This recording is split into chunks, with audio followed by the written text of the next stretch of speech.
Good morning, students. Today we are going to revise the second chapter of the English, the footprint without feet. Okay, this is the chapter, the thief's story. It means in this chapter it is the story which has been explained by the thief himself. And in this story we will see that how the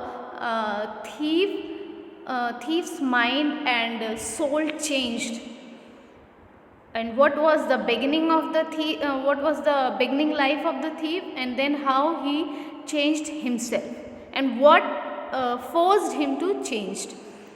Okay, so let's begin.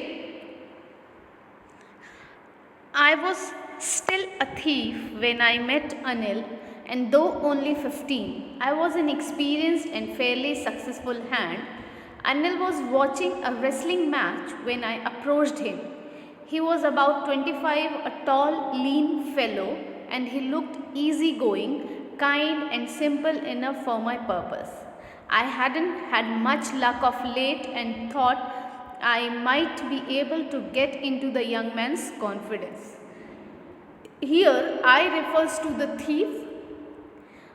वो जो thief है वो अपने बारे में बता रहा है. तो what he is saying कि मैं जब अनिल से, there is a character, there are two character, one is thief and the other is the character whose name is Anil. तो जब thief उससे मिला तो उस टाइम की बात वो बता रहा है कि आई वॉज स्टिल थीफ, मैं तब भी थीफ था जब मैं अनिल से मिला था और मैं 15 साल का था. I was of 15 years old और मैं इतना एक्सपीरियंस था और मैं बहुत सक्सेसफुल था. Successful in not any such kind of business. Successful means कि वो इतना कॉन्फिडेंट था और सक्सेसफुल था जो वो उसको ये था कि मैं जब भी चोरी करता था तो मैं पकड़ा नहीं जाता था, इसलिए उसको अपने आप को कहता है कि मैं बहुत एक्सपीरियंस भी था और सक्सेसफुल भी था. और जब मैं अनिल से मिला, that was the time when Anil was watching wrestling. वो रेसलिंग मैच देख रहा था और मैंने ये सोचा, मैं मीन्स थीफ ने ये सोचा कि ये सही टाइम है इसको अप्रोच करने के लिए. और the age was of Anil is approx 25 years. और यहाँ पे again the writer is telling the physical appearance of Anil, that is वो टॉल था, पतला दुबला था और सिंपल इंसान था. तो चोर को लगा, जो थीफ था उसको ये लगा कि he is the perfect person for my purpose, जो मैं चाहता हूँ, यानी अब मैं इसको टारगेट बनाना चाहता हूँ तो ये सही इंसान है और मैं इसको कॉन्फिडेंस में ले सकता हूँ क्योंकि ये क्या है, इजी गोइंग है, सिंपल है और मुझे अपनी किस्मत आजमाने में लेट नहीं करना चाहिए. Then he started talking with Anil, who the thief. You look a bit of a wrestler yourself, I said. A little flattery helped in making friends. So do you? He replied, which put me off for a moment because at that time I was rather thin. When the thief thought that he should not waste the time in using the luck, तो उसने क्या किया, उस अनिल से बात करने के लिए, कन्वर्सेशन करने के लिए ही स्टार्टेड टॉकिंग विद हिम. और उसने क्या कहा कि तुम भी थोड़े बहुत you look a bit of a wrestler your self, तुम खुद में भी एक थोड़े बहुत रेसलर लगते हो. ये किस उससे कहा उसने कि मैं उसको थोड़ा सा फ्लैटरी, मतलब उसको चढ़ाऊँ और मैं उससे बात करना शुरू करूँ और फ्रेंडशिप करूँ. तो जैसे ही उसने ये कहा तो अनिल सेड कि मतलब तुम भी ऐसा करते हो, रेसलिंग करते हो. तो जो थीफ है वो थोड़ी देर के लिए शॉक्ड हो गया. क्यों? Because he was thin enough, बहुत पतला दुबला था. तो उसको लगा कि ये मेरे लिए, इसने मुझे टॉन्ट कर दिया है, इसने मेरा मजाक उड़ा दिया. Well I said modestly, I do wrestle a bit. और उसने बहुत स्मूथली क्या कहा थीफ ने कि हाँ मैं थोड़ी बहुत रेसलिंग कर लेता हूँ. Then Anil asked thief, What's your name? Hari Singh, I lied. I took a new name every month that kept me ahead of the police and my former employer. अब उसने अपना नाम, थीफ ने अपना नाम हरी बताया और यहाँ पे thief is saying that I change my name every month. मैं हर महीने अपना नाम चेंज करता हूँ ताकि मैं पुलिस से बच सकूँ. और हियर फॉर्मर एम्प्लॉयर यानी पहले जिसके साथ मैंने चोरी की है या जिसके साथ बेईमानी की है वो उसका एम्प्लॉयर हो गया.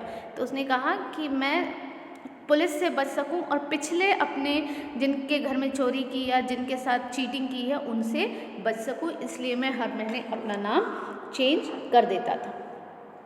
After this introduction, Anil talked about the well-oiled wrestler who were grunting, lifting and throwing each other about. I did not have much to say. Anil walked away. I followed casually. Hello again, he said. I gave him my most appealing smile. I want to work for you, I said, but I can't pay you. अब क्या हुआ, जैसे ही उसने बताया कि मेरा नाम हरी है और उस इंट्रोडक्शन के बाद अनिल रेसलर एक ऐसा रेसलर, वो जब रेसलिंग देख रहा था तो वहाँ पे एक ऐसा रेसलर था जो कि एक दूसरे को उठा के फेंक रहा था और बहुत ग्रंट कर रहा था, उसके बारे में अनिल बताने लगा. लेकिन जो थीफ था वो ज़्यादा कुछ नहीं बोल रहा था और अनिल को वो फॉलो करने लगा. तो अनिल ने अगेन उसको हेलो कहा और इसने यानी थीफ ने एक अपीलिंग स्माइल यानी अपील यानी अप्रोच किया और स्माइल दिया, मुस्कुराहट दी और उसने क्या कहा कि मैं तुम्हारे लिए काम करना चाहता हूँ. तो अनिल रिप्लाइड कि but I can't pay you, मैं तुमको पे नहीं कर सकता. If you want to work for me but I can't pay you. I thought that over for a minute. Perhaps I had misjudged my man. I asked, can you feed me? Can you cook? I can cook. I lied again. जब उसने बोला कि मैं तुम्हें पे नहीं कर सकता हूँ तो अगेन थीफ से कि I think I have chosen the wrong person. और उसने कहा कि थीफ ने कहा कि तुम मुझे खाना खिला सकते हो. तो अनिल ने कहा कि क्या तुम खाना बना सकते हो. अगेन थीफ ने एक और झूठ बोला कि हाँ मैं खाना बना सकता हूँ. तो अनिल ने कहा कि if you are able to cook then I may be feed you, तो मैं तुमको खाना खिला सकता हूँ. He took me to his room over the Jamna sweet shop and told me I could sleep on the balcony. But the meal I cooked that night must have been terrible because Anil gave it to a stray dog and told me to be off. But I just hung around, smiling in my most appealing way, and he could not help laughing. अब क्या हुआ, जैसे ही उसने अनिल अपने घर ले गया, Jamuna sweet के पास ही था उसका घर, और उसने कहा कि मुझे उसने बालकनी में सोने के लिए कहा, मुझे यानी थीफ को उसने कहा बालकनी में सोने के लिए. लेकिन जो उस दिन जो खाना बना था, जो थीफ ने बनाया था, वो बहुत टेरेबल था, बहुत ही मतलब उसको खाना बनाना तो आता नहीं था, ऑब्वियसली वो अच्छा खाना नहीं बनाया होगा. और अनिल ने उसको वो खाना डॉग के स्ट्रे में दिया था, लेकिन वो फिर भी उसको एक्सेप्ट कर लिया और मुस्कुराते हुए उसको एक स्माइल पास किया अनिल को थीफ ने. लेकिन अनिल ने उसको कोई रिस्पॉन्ड नहीं किया. Later he patted me on the head and said, never mind, he would teach me to cook. He also taught me to write my name and said he would soon teach me to write whole sentence and to add numbers. I was grateful. I knew that once I could write like an educated man, there would be no limit to what I could achieve. जब उसने मुस्कुराया और अनिल ने उसको कोई proper response नहीं दिया, तो थोड़ी देर बाद अनिल ने उसके सर पे हाथ फेरा और बोला, कोई बात नहीं, मैं तुम्हें खाना बनाना सिखाऊंगा, मैं तुम्हें लिखना भी सिखाऊंगा तुम्हारा नाम, और धीरे धीरे you will be able to write a whole sentence and a number. Or then I realized, I means here the thief realized that if I will be able to write and write properly like an educated person, then I can do anything what I want. उसने क्या सोचा कि अगर मैं पढ़ लिख जाऊँगा तो मैं जो भी चाहूँगा वो कर पाऊँगा. I was quite pleasant working for Anil. I made the tea in the morning and then would take my time buying the day's supplies, usually making a profit of about ₹1 a day. I think he knew I made a little money this way, but he did not seem to mind. Next day क्या हुआ, वो अनिल के लिए काम करना शुरू कर दिया. उसने अनिल के लिए चाय बनाया, फिर दिन भर की चीज़ें खरीदने गया और जब भी कुछ खरीदने जाता था तो ₹1 वो अपना बचा लेता था, यानी जो थीव था वो बचा लेता था. लेकिन अनिल को इससे कोई अनिल इसके लिए कोई ऑब्जेक्शन कभी नहीं उठाया. Next, Anil made money by fits and starts. He would borrow one week, lend the next week. He kept worrying about his next check, but as soon as it arrived, he would go out and celebrate. It seems he wrote for magazines, a queer way to make a living. अब अनिल के बारे में here the writer is saying through the thief कि Anil was the person who earned not so much money. वो 1 हफ्ते का उधार लेता, फिर उसके बाद से उस उधार को चुकाता और वो अगले चेक के आने का इंतज़ार करता. और जब वो चेक आ जाता तो वो हमेशा क्या करता, जब भी उसको चेक मिलता उसका चेक क्लियर करता और वो सेलिब्रेट करता. उसको चेक क्यों मिलता था? Because he was the writer और वो मैगजीन्स लिखता था जिसके लिए उसको पैसे मिलते थे. और जब तक पैसे नहीं मिलते थे तब तक वो उधार पे अपनी ज़िंदगी चलाता था और फिर उस उधार को चुकाता था और चेक मिलता था तो सेलिब्रेशन करता था. One evening he came home with a small bundle of notes saying he had just sold a book to a publisher. At night I saw him tuck the money under the mattress. I had been working for Anil for almost a month and apart from cheating on the shopping, had not done anything in my line of work. I had every opportunity for doing so. Anil had given me a key to the door and I could come and go as I pleased. He was the most trusting person I had ever met. Now here the writer is telling about the incident of one evening through the thief. Thief क्या बता रहा है कि one evening Anil came to home with a bundle of notes. खूब सारे notes लेके आया था and that notes came from where? उसने कुछ बुक्स पब्लिशर्स को बेचे थे जिससे उसको पैसे मिले थे और उसने उस पैसे को मैट्रेस के नीचे, यानी जो कालीन और जो गद्दा होता है उसके नीचे रख दिया था.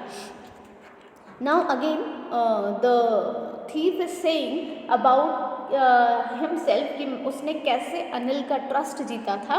वो कहता है कि he was working for Anil about 1 month. 1 महीने से उसके साथ काम कर रहा था और उसने जब भी मार्केट की शॉपिंग की, यानी घर की चीज़ों की शॉपिंग की, तो ₹1 चोरी बचाने के अलावा और भी कोई ऐसी चीटिंग उसके साथ नहीं की थी.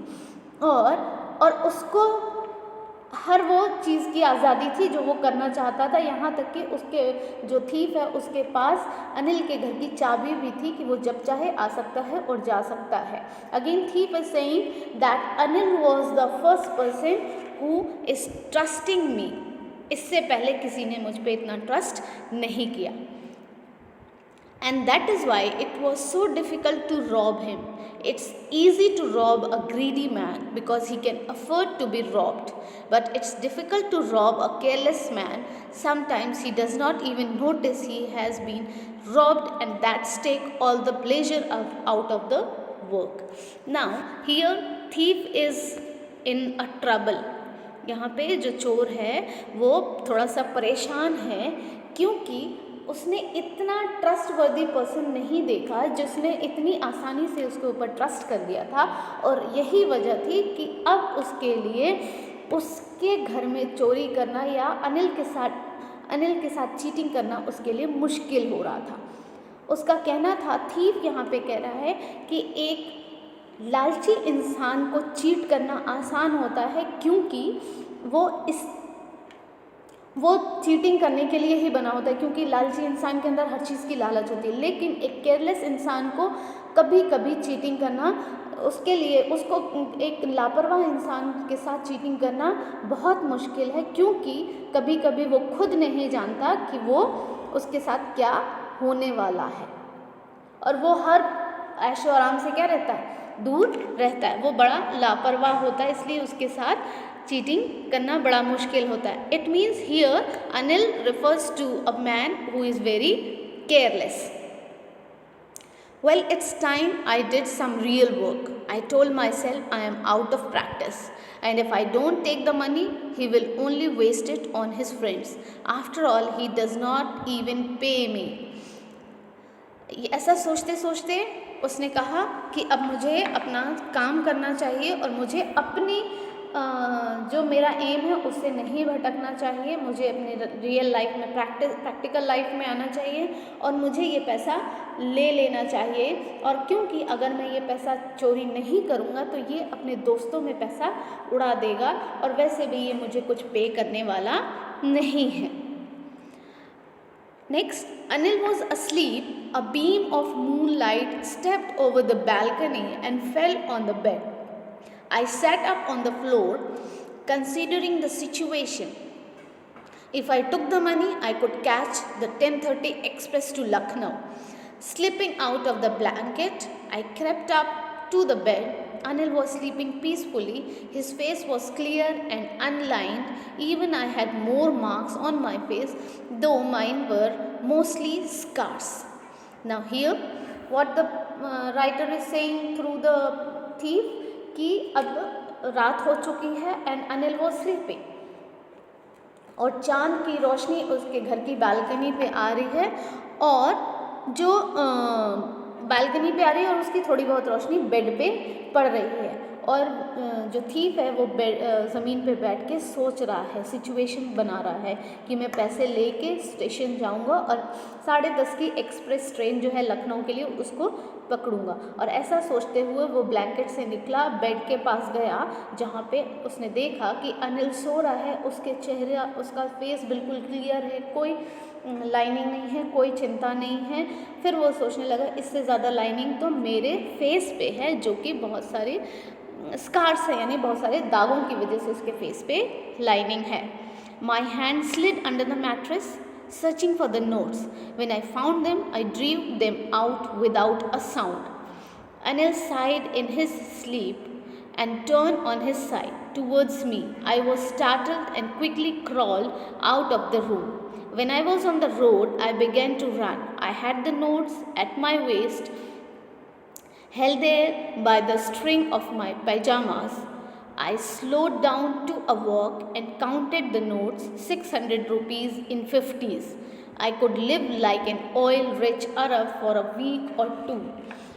अब उसने क्या किया, अपना हाथ मैट्रेस के अंदर डाला और नोट ढूंढा, और जैसे ही उसको नोट मिला उसने अपना हाथ बाहर निकाला, और अनिल उस करवट बदल चुका था और उसकी तरफ घूम गया। तो जो थीफ है उसने तुरंत बाहर रूम से निकल गया और रोड पे आ गया और भागने लगा।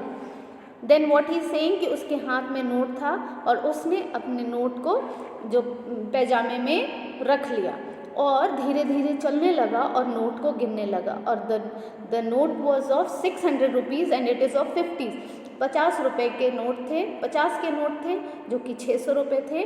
और जब उसने गिना तो वो ये सोचने लगा कि कम से कम 1 हफ्ते या 2 हफ्ते तक मैं एक अरब के ऑयल रिच, यानी जो अरब के जो रिच पर्सन्स होते हैं उनके जैसी ज़िंदगी कम से कम 1-2 हफ्ते तक गुजार सकता हूँ इन 600 रुपयों से। When I reached the station, I did not stop at the ticket office.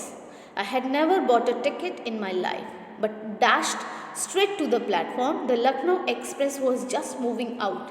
The train had still to pick up speed and I should have been able to jump into one of the carriages. But I hesitated for some reason I can't explain, and I lost the chance to get away. When the train had gone, I found myself standing alone on the deserted platform. I had no idea where to spend the night. I had no friends, believing that friends were more trouble than help. and I did not want to make anyone curious by staying at one of the small hotels near the station. The only person I knew really well was the man I had robbed. Leaving the station, I walked slowly through the bazaar. Now, the thief is explaining the situation when his mind started changing himself. His soul started changing. What happened? When he reached the station, he did not stop to the ticket office where we collect the ticket. He said कि I never bought the ticket in my life. But when he directly entered in the platform, he was seeing that the train just came and the train was started to move. और train अब speed पकड़ने वाली थी. वो चाहता तो train में बैठ सकता था, लेकिन वो नहीं बैठा. और उसने कहा कि किसी हेजिटेशन की वजह से, किसी घबराहट की वजह से मैंने ट्रेन नहीं पकड़ी. रीज़न क्या था मैं एक्सप्लेन नहीं कर सकता, और मैंने ट्रेन में बैठने का चांस खो दिया. जैसी ट्रेन चली गई तो क्या बोल रहा है कि वो खाली प्लेटफॉर्म में ऐसा लग रहा था जैसे डिज़र्टेड प्लेटफॉर्म है, यानी जो डिज़र्ट एरिया है था कैसा सुनसान होता है, उस प्लेटफॉर्म पे वो अकेला खड़ा था. और उसको ये भी नहीं पता था कि वो रात कहाँ गुजारेगा, यहाँ तक कि उसके पास कोई फ्रेंड नहीं थे. और उसका ऐसा मानना था कि दोस्त और परेशानी खड़ी करते हैं. और वो ये भी नहीं चाहता था कि मैं किसी होटल में, स्टेशन के पास के किसी होटल में जाके खड़ा हूँ, ताकि क्योंकि लोगों के अंदर फिर क्यूरियोसिटी आएगी कि वाई आई एम हियर. अब वो कहता है कि I only know one person here जिसको मैंने चीटिंग की है. और ऐसा सोचते हुए वो बाज़ार की तरफ धीरे धीरे बढ़ने लगा. In my short career as a thief I had made a study of men's faces when they had lost their goods. The greedy man showed fear, the rich man showed anger, the poor man showed acceptance, but I knew that Anil's face, when he discovered the theft, would show only a touch of sadness, not for the loss of money, but for the loss of trust. अब क्या बोल रहा है कि मैंने अपने छोटे से करियर में, चोरी के करियर में, लोगों के फेस को पढ़ना जाना है कि जब लोगों की चीज़ खोती है तो उनको कैसा लगता है. देन ही सेड कि जब किसी लालची इंसान की चीज़ चोरी होती है तो उसके अंदर डर होता है. जब किसी रिच पर्सन की चीज़ें चोरी होती हैं तो उसके अंदर गुस्सा आता है. किसी गरीब के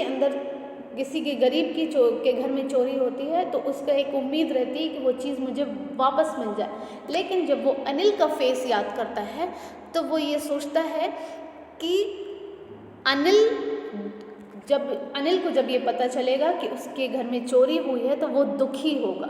इसलिए दुखी नहीं होगा कि उसने पैसे खो दिए, बल्कि उसको दुख इस बात का होगा कि उसने किसी पे इतना ट्रस्ट किया और उसका ट्रस्ट टूट गया. I found myself in the Maidan and sat down on a bench. The night was chilly. It was early November, and a light drizzle added to my discomfort. Soon it was raining quite heavily. My shirt and pajamas stuck to my skin, and a cold wind blew the rain across my face. He was thinking and he sat on a bench of a ground. और वो रात नवंबर की रात थी तो that was cold night. और धीरे धीरे बारिश होने लगी. बारिश जब तेज़ हुई तो वो पूरी तरह से भीग चुका था और हवाएं चल रही थी तो अब उसको ठंड लग रही थी. तो then he again went to the बाज़ार और एक शेल्टर के नीचे बैठ गया. और जब उसने घड़ी देखी तो आधी रात हो चुकी थी और वो नोट के बारे में सोच रहा था कि अब तो वो गीले हो चुके हैं. Anil's money. In the morning, he would probably have given me 2 or 3 rupees to go to the cinema, but now I had it all. I could not cook his meals, run to the bazaar, or learn to write whole sentence anymore. अब वो वहाँ shelter के नीचे बैठ के ये सोचने लगा कि ये अनिल के पैसे हैं. अगर ये अनिल के पैसे उसके पास होते तो शायद वो मुझे दूसरे दिन 2-3 रुपए देता ताकि मैं सिनेमा देखने चला जाता. और अब वो पैसे मेरे पास हैं. अब मैं उसके लिए खाना नहीं बनाऊंगा, ना उसके लिए बाज़ार जाऊंगा, ना मैं लिखना पढ़ना सीख पाऊंगा. I had forgotten about them in the excitement of the theft. whole sentences I knew could one day bring me more than a few hundred rupees. It was a simple matter to steal, and sometimes just a simple to be caught. But to be really big man, a clever and respected man, was something else. I should go back to Anil, I told myself, if only to learn to read and write. I hurried back to the room, feeling very nervous, for it is much easier to steal something than to return it undetected. I opened the door quietly, then stood in the doorway and clouded moonlight. Anil was still asleep. I crept to the head of the bed and my hand came up with the notes. I felt his breath on my hand. I remained still for a minute, then my hand found the edge of the mattress and slipped under it with the notes. I woke late next morning to find that Anil had already made the tea. He stretched out his hand towards me. There was a 50 rupees note between his fingers. My heart sank. I thought I had been discovered. I made some money yesterday, he explained. Now you will be paid regularly. My spirits rose, but when I took the note, I saw it was still wet from the night's rain. Today we will start writing sentence, he said. He knew, but neither his lips nor his eyes showed anything. I smiled at Anil in my most appealing way, and the smile came by itself without any effort. So, जब उसको ये लगा कि अब मैं पढ़ लिख नहीं पाऊँगा, सेंटेंस भी नहीं लिख पाऊँगा, तो उसको ये लगा कि मैंने सब कुछ खो दिया, अपनी चोरी के चक्कर में मैंने सब कुछ खो दिया, मैं लिखना पढ़ना भी नहीं सीख पाऊँगा और कुछ पैसों के लिए मैंने बहुत कुछ खो दिया। अगर मैं थोड़ा बहुत पढ़ लूँ तो एक रिस्पेक्टफुल इंसान बन सकता हूँ और मैं बहुत कुछ कर सकता हूँ। और ऐसा सोचते हुए उसने बोला कि मुझे अनिल के पास वापस जाना चाहिए और मुझे उसको अपने बारे में सब कुछ बता देना चाहिए। वो जल्दी जल्दी अनिल के घर गया, दरवाज़ा खोला, धीरे से दरवाज़ा खोला और उसने थोड़ी देर अनिल को देखा। उसने देखा अनिल सो रहा है, फिर उसने मैट्रेस के अंदर वापस उस पैसे को रख दिया। और नेक्स्ट डे जब मॉर्निंग वो उठा तो लेट उठा, तो जब वो उठा तो उसने देखा कि अनिल ने चाय बना दी है और उसने उसके हाथ के पास 50 रुपीज़ रख दिए थे। यानी अनिल ने चोर के हाथ के पास 50 रुपीज़ रख दिए थे और वो 50 रुपीज़ गीले थे, जो कि प्रीवियस नाइट बारिश में गीले हो चुके थे। और इससे ये रियल समझ में आता है कि अनिल को ये बात समझ में आ चुकी थी कि इसने पैसे चोरी किए थे, लेकिन उसने जाहिर नहीं किया। He did not show that he new, but उसने ये कहा कि अब से तुम्हें रोज़ पैसे मिलेंगे और आज से मैं तुम्हें पढ़ना सिखाऊंगा। और इस तरह से वो उसको देख के मुस्कुराने लगा। This is the story written by Ruskin Bond, who is the great writer, और जो हमेशा एक मॉरल स्टोरीज़ लिखते हैं और इनकी स्टोरीज़ हमेशा से ही मोटिवेशनल स्टोरीज़ होती हैं। So this is the story about the thief. You can go through it once again, और अगर अभी भी फिर नहीं समझ में आया है तो लेट मी नो